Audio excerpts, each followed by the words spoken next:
আমি একটা ঘটনা তো আমার একবারে সারা দুনিয়ায় ফসর হয়ে গেছে। যেখানে যাই, হুজুর আপনার ওই দোয়াটা মুখস্থ করছি, কি কয় যে সূরা আনআমের 17 নম্বর আয়াত।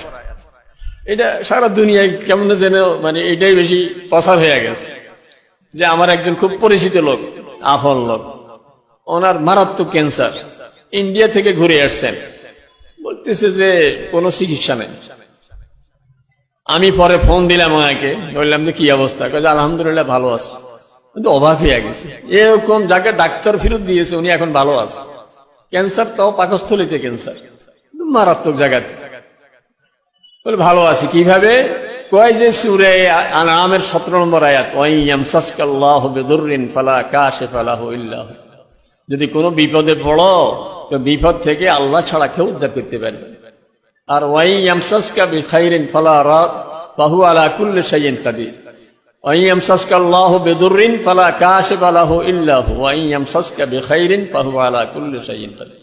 যদি আল্লাহ বিপদ দেয়, কেউ বিপদ চলাইতে পারবে না। আর আল্লাহ যদি কাউকে সুখে রাখতে চায় তো আল্লাহ তাআলার কুদরতের মোকাবেলায় কেউ কিছু করতে পারবে না। জন্য বিপদ, কঠিন বিপদ থেকে বাঁচার সবচেয়ে বড় উপায় হইল আল্লাহ তাআলার কাছে ধর্ণা দেওয়া।